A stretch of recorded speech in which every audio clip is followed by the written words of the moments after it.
Nicolas Arpagian, que peut faire un hacker en 2015 ? J'ai entendu parler de trucs déments, j'aimerais qu'on commence par un truc simple. Par exemple, est-ce qu'ils peuvent détourner nos téléphones portables ? Il paraît que c'est simple comme un coup de fil. Alors déjà, un téléphone portable, un smartphone, c'est avant tout un petit ordinateur. La seule chose, c'est que vous confiez plein de choses à ce petit ordinateur, c'est-à-dire vous lui confiez votre identité, les numéros de vos contacts, vos photos, vous naviguez sur Internet, donc tout ce qui a de la valeur. Donc évidemment, comme ce petit ordinateur, contrairement peut-être celui que vous avez à la maison, au bureau, il n'est pas protégé. Il n'a pas d'antivirus pour la majorité d'entre eux.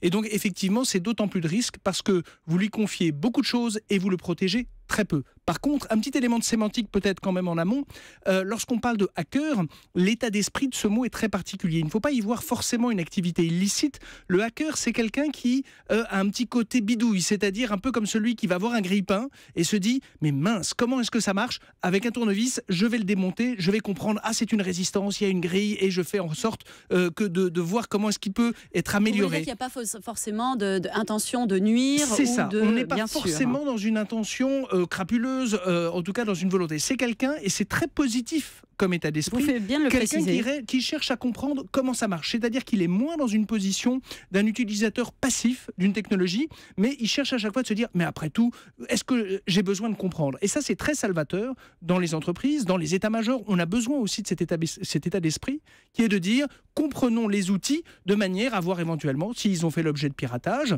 s'ils ont fait l'objet, peuvent faire l'objet d'amélioration, et au contraire, s'il y a des moyens de perfectionner ces outils. Bien sûr. Alors, Benjamin Muller nous dira tout à l'heure comment protéger son portable. Vous nous direz s'il a raison. Évidemment, ce qui frappe les esprits, ce sont les détournements parfois très impressionnants. Par exemple, on a vu aux États-Unis des hackers détourner des voitures.